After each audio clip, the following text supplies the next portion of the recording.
All right, so boom, check it out. So what we got right here is some blackened catfish over a bed of rice with some steamed broccoli. Super easy and super healthy. Let's get it. In 2021, look, if you can cook rice and do it in a regular pot, that's fine.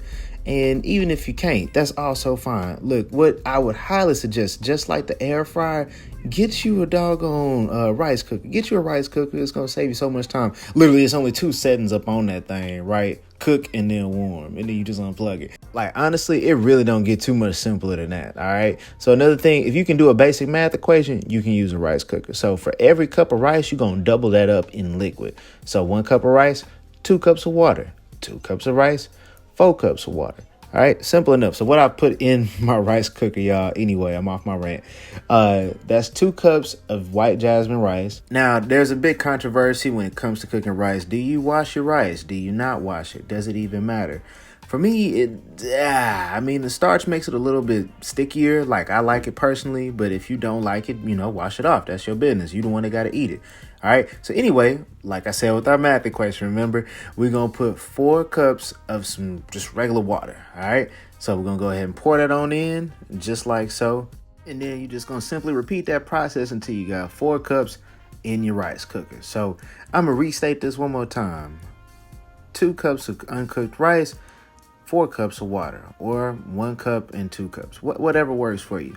But when it comes to rice, when you're cooking it, always remember, whatever you put into the liquid is what's going to be absorbed into the rice, and that's what your rice is going to taste like. So what I did to switch things up a little bit, so my friend over at Seasoned to the Bone, all right, so this is a Caribbean allspice seasoning, which is amazing. Her page is tagged on my Instagram, where you can get the products if you're interested in getting them.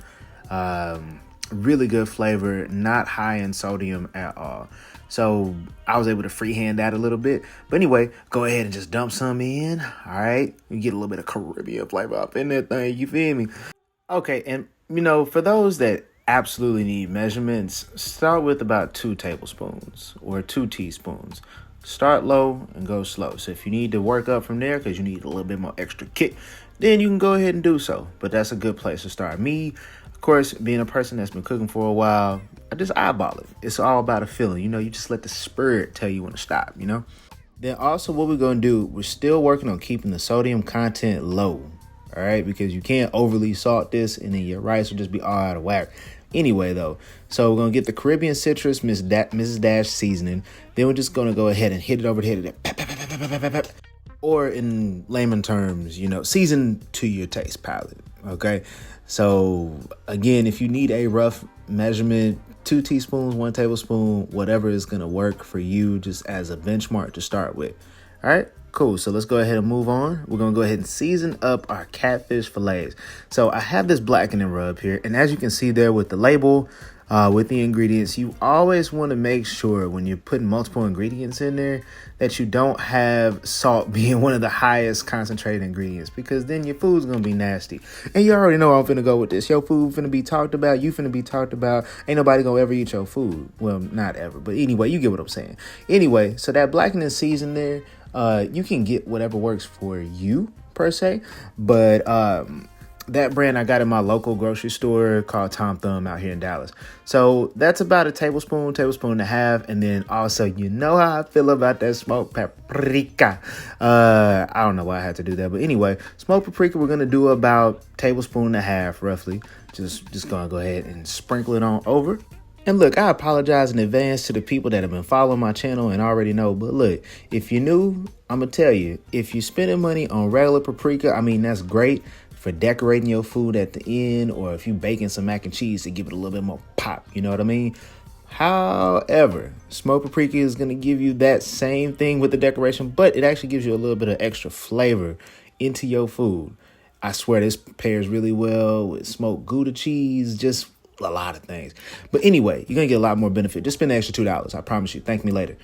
And of course, on just about any dish, you got to add just some garlic powder on in there. Listen, garlic and onion powder is like the dynamic duo. If you're into sports, that's like Jordan and Pippen, Kobe and Shaq. Well, maybe not Kobe and Shaq, but yeah, you know what I mean? So we're going to go ahead and douse it on in there. Just get on in there with it. So I don't know, maybe a good 2 tablespoons. I freestyle it, like I said. So garlic powder, the thing about it is it doesn't contain any extra sodium. So again, you're not gonna run that risk of your food getting overpowered. All right. Assuming that y'all love it here, I'm sure that y'all didn't come to hear me ramble the whole time with the recipe. But anyway, look, so what you're going to do with your spices, go ahead and just get on in there. Don't be afraid to get your hands a little messy now, because look, we want to make sure that each piece of fish is evenly coated with these wonderful spices that you spent time putting over this fish. All right. So once everything is coated evenly, ooh, that piece underneath is going to be bomb. And it was. But once everything is coated, then you're going to go ahead and preheat a skillet on about medium to medium high heat, just depending on if you have electric or gas, or if you have a coil stove, whatever. And then from there, we're going to go ahead and get ready to go ahead and cook these things on up. And you already know what time we on. We trying to multitask, because look, healthy does not mean super time consuming, at least the way I do it. What I need you to do, go ahead and lay your fillets on in there, medium high heat.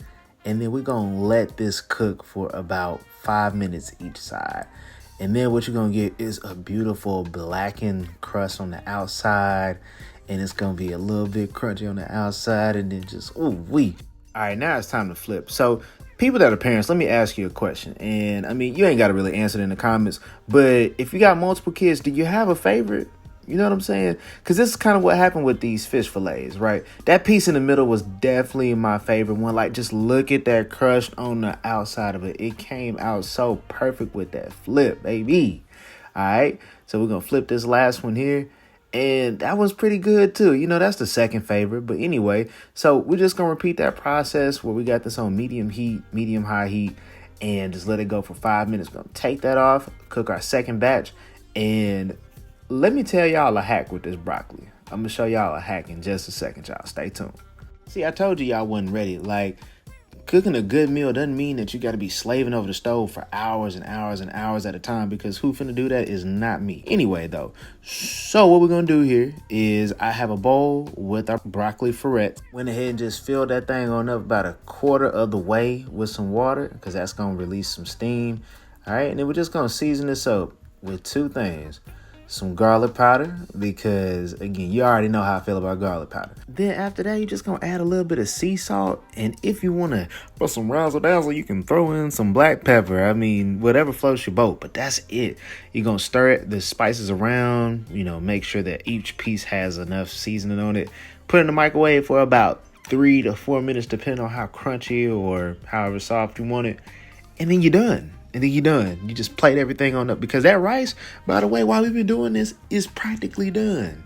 All right, it's on the warm setting now, because you got a rice cooker instead of trying to watch it. I'll see y'all in a bit. Make sure you grab you a nice fork and a plate and maybe a glass of wine. But look, actually, no, don't bring a glass of wine, because we're trying to get fine for summertime. Well, I mean, look, if it's just me on the beach this summer, it'll be just me. But me and somebody's daughter finna be having a ball this year. You feel me? But anyway, I'll see y'all in a bit. Almost forgot. Let me show y'all the simplicity of that rice cooker. Just like that. That's it. That's it. And then look, all I'm gonna say, you make this for bae, you make this for yourself. Your waistline's gonna thank you, your pocket's gonna thank you, bae's gonna thank you, everybody's gonna love it. Hey, all I got to say is thank you for tuning in to another recipe. And real quick before I forget, my new cookbook, Food is My Love Language, is out now. It's available via ebook and hard copy paperback. So look, the link will be in the description box below. Thank you for watching, and I'll catch y'all next time.